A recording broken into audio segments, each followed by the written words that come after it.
What goes into a home recording studio? Hi, I'm Chris Millette. I'm a singer-songwriter and producer based in the DMV area. I'm excited. I just released my sophomore album, the Keep Going EP, out now on all streaming platforms. Today I'm going to show you all the studio equipment I used to create this project right here in my bedroom in Maryland. For me, the first thing that I needed and used was a laptop. The main thing I'll say about this is to just make sure that the laptop meets the specification requirements or system requirements for number 2, your music recording software, also known as a digital audio workstation. I use Pro Tools to produce, engineer, edit, mix, and master the record myself. So that was a great investment. And just during the pandemic, I was able to just invest more into learning how to do all those things and using, that time of the pandemic to develop my skills in those areas. I am a graduate student, so I was eligible for the student discount, which is $10 a month. So that's a really big help. The second thing that was really important and helpful to me was my M-Audio Oxygen 49 Midi controller.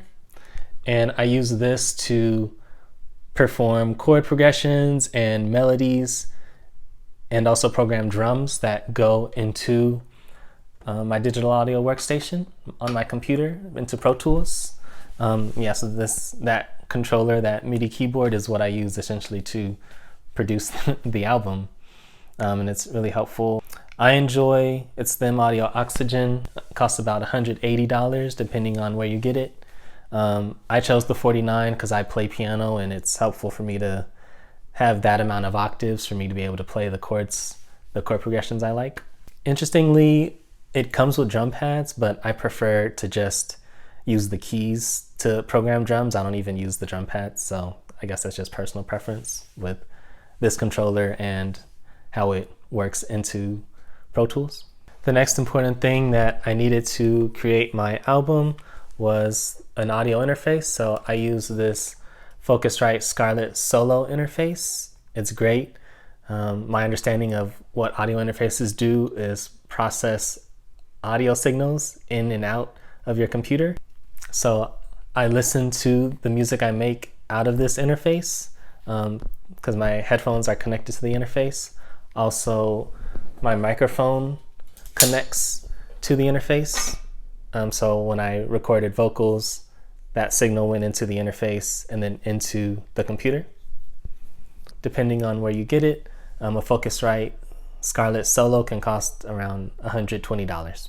The next thing that was really important in creating the Keep Going EP were headphones. So I use these Beyerdynamic D990 Pro open back headphones. These are recommended for mixing, specifically since they're open back. It's typically thought of open back headphones helping with mixing because of the air that provides, and then closed back headphones are generally, used for recording. I use these for both mixing and recording, and I just had the volume down low when I was recording. But yeah, these have been great, and I mixed a lot of the record on these headphones. And depending on where you buy these Beyerdynamic headphones, these go for about $160. Of course, another important piece of gear that I used to record this project was my microphone. This is a newer, I don't know how to pronounce it correctly, but this is a newer NW700 microphone. I bought it for about $30 on Amazon, and I don't see anyone recommend using a microphone for under $100, but honestly, I think I've gotten really clear recordings out of this. And it really just took me learning a lot about microphone placement and gain staging, which is just adjusting the audio levels, specifically like how much input is going into the interface, and me learning to perform as a recording artist. And yeah, I honestly think I've gotten some really clear, clean recordings out of this microphone, and it's been great. In terms of mixing the record, I listened to each song through various sources. So the main thing I used were these Beyerdynamic headphones to mix the record. I also used these KRK Classic 5 studio monitors as well to listen. So these KRK classic studio monitors, the 5s, cost about $150 each, so $300 total. I also listened to each song through this Alto Professional PA system. This was great to get a better sense of the low end or bass sounds of my songs. This Alto Professional cost me around $100.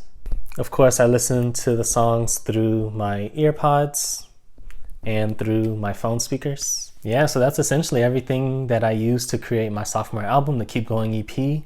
I hope this was helpful to you and provided value. The project is out now, so I'd love and really appreciate if you checked it out and gave it a listen, and you could see how I used this equipment to create the album. And I really officially started producing in 2018, so I have about 3 years worth of experience using this type of setup. I built up all of these things over time. I think starting out, what was really key was the laptop, interface, microphone, MIDI keyboard, and headphones, which I guess is most of the list. I would say the studio monitors have been less important for me, and that PA system was just nice to use to reference my mixes. Let me know in the comments if you have any questions. Thanks again for watching.